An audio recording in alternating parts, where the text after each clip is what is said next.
everybody, and welcome to this broadcast. My name is Brant Collins. I'm one of the team members here on the marketing department for CALS, and we're going to talk about the 2022 Six Bridges Book Festival. It's coming up between October 20th and the 30th, and we have over 60 authors, and some will be in person, some will be virtual. Last year was all virtual because of COVID, so we're excited to have, actual people here this year.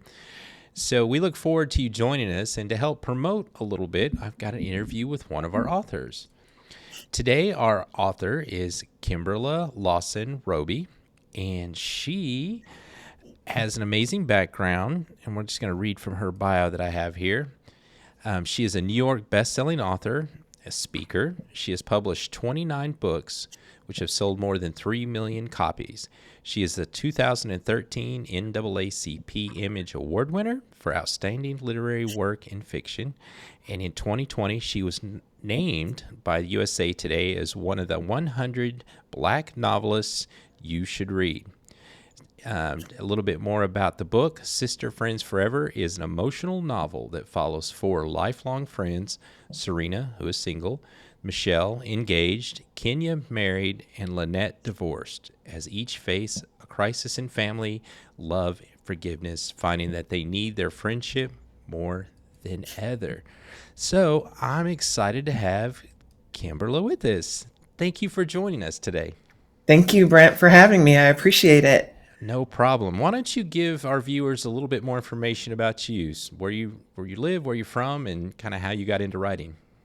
So I reside in Belvidere, Illinois, which is about 90 miles northwest of Chicago, so not really a suburb. And I think to give a little bit more information in terms of geography, we're about 15 minutes from the Wisconsin border. I started my career a little differently than, say, some of my writer friends and what they have shared with me over the years. And that is that even though I knew I loved writing, I never thought that I would write books. I never aspired to write books. And so it was not until I was 30 years old, after working in corporate America, after working for state government and city government, that kind of went back to what I loved and sat down and started writing my very first book.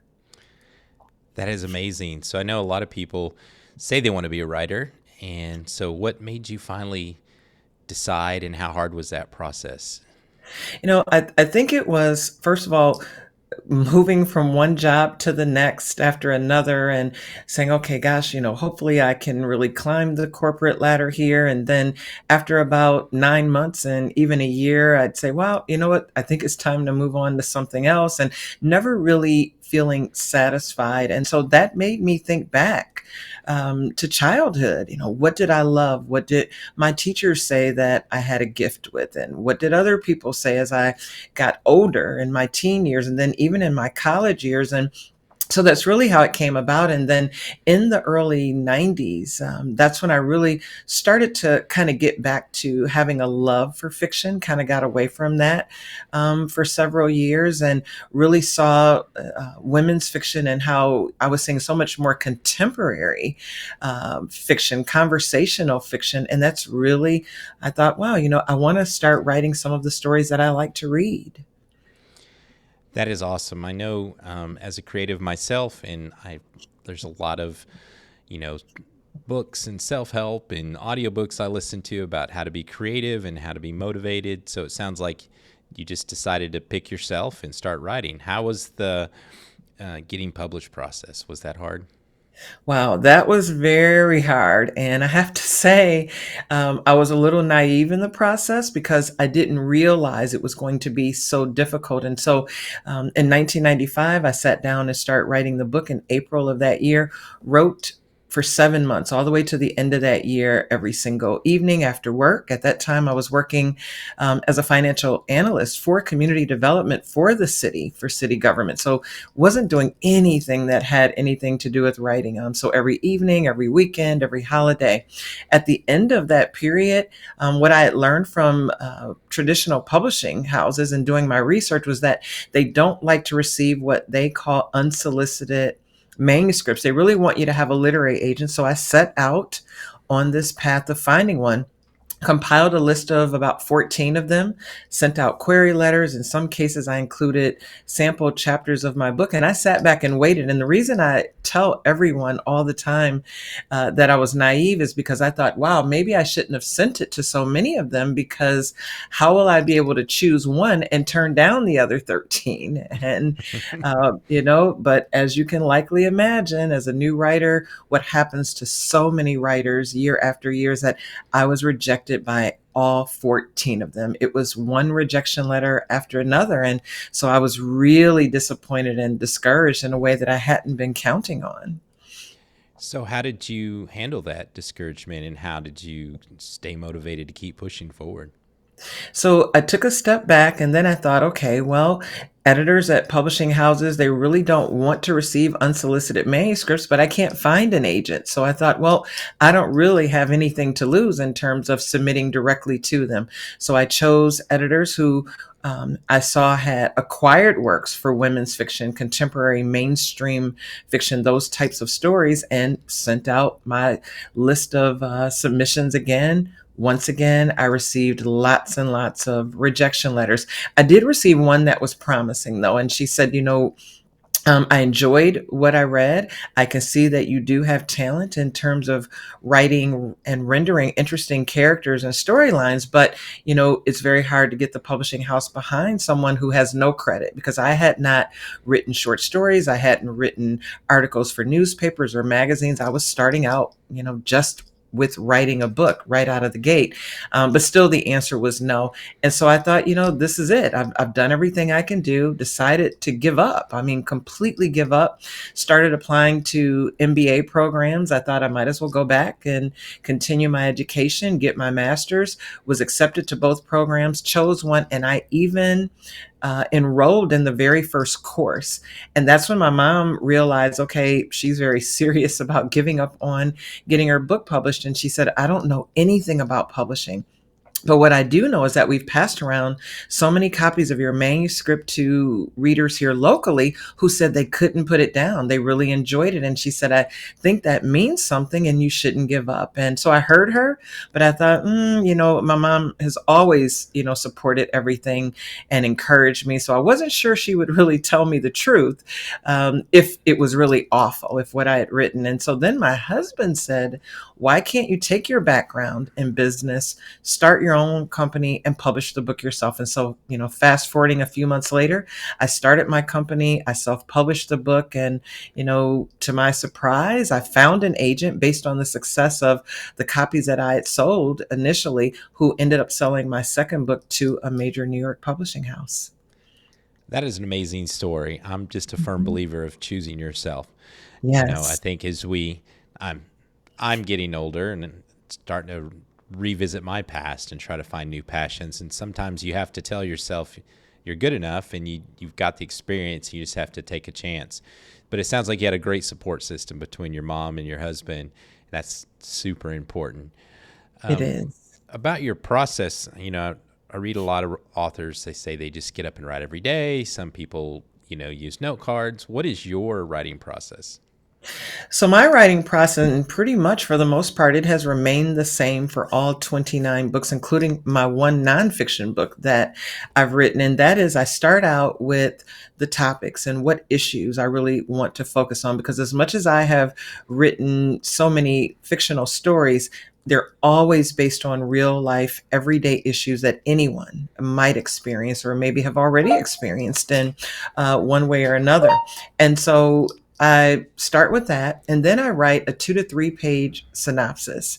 And from there, I'll start outlining my chapters. And so I will outline anywhere from 15 to 20 chapters. That'll be sometimes a 2 to 3 page synopsis for each chapter. When I've gotten to maybe that 15 to 20 chapter mark, then I'll go back and I'm ready to begin writing. And so I write my first draft. I try to do that every single day until I'm finished. And that means not really doing a lot of outside anything. I don't schedule appointments. I don't really visit with family for the most part for about, 6 good weeks. I try to write every single day, sometimes 10, 12 hours every single day. I'll start out by reading that 2 to 3 page synopsis for chapter 1, and I'll write that chapter. I'll read the 2 to 3 page synopsis for chapter 2, and I'll write that chapter, and I'll keep going with that. Now, of course, the characters really do take on a life of their own. So many times that will change throughout that process, and it won't end up being exactly the way I planned for it, but it gives me a really great start. But of course, I have writer friends who tell me, that would drive them insane to know at least any bit of where they're going, because they like to write by, what the industry calls by the seat of your pants. They like to sit down, start with the first word, and just get going with it. So I think one thing to pull from that for everybody out there, if you're, wanting to write a book, everybody has their own way. So if it sounds like you yes. found a way that works for you, that's awesome. So Mhm. what inspired you to write this book in particular? So, Sister Friends Forever, it is a book that is very near and dear to my heart because it centers on sisterhood. And I really wanted to write about these 4 women who they didn't just meet later in life, but they have been the best of friends since they were small girls. They grew up together in church. They went to different schools because they lived on 4 different sides of town. They even chose to go to 4 different colleges, but still that sisterhood and that friendship remained. Now, today, as the story opens, they've all turned 40 years old and their lives couldn't be more different. As you were mentioning at the opening, one of them is still single. One of them is newly engaged for the very first time and about to be married. One of them is happily married with 2 beautiful children. And one, unfortunately, is already divorced. And so they are at major crossroads, but it is still their sisterhood and their friendship that helps them through all of the obstacles that they're trying to overcome. That is, sounds like a great book. Is that, I'm sure, inspired by some of your own personal friends? When people read your book or family, do they all kind of give themselves a character? Yeah, and I do. Sometimes that really does happen. And it's always interesting to me that when people do see themselves or they believe they see themselves, it's always a great character, this wonderful individual. It's never the flawed character. So I always think that's really interesting. But I think sometimes, that's human nature. We don't necessarily see our own flaws the way maybe someone else on the outside might be viewing them. But the whole sisterhood part of it, I definitely think about the women in my life, that really strong circle that I have. My best friend, Kelly, for example, we met in first grade. We were 6 years old. And so now, here we are at 57. We're celebrating 51 years of this close bond and friendship. She introduced me to my other best friend, Lori, and we've been best friends for 36 years. And so they were definitely at the forefront of my mind. I have a cousin. She's 3 years older than me. So I said she was my first best friend, sister friend forever from the time I was born. And so, yeah, I thought about them a lot. That's amazing. Mhm.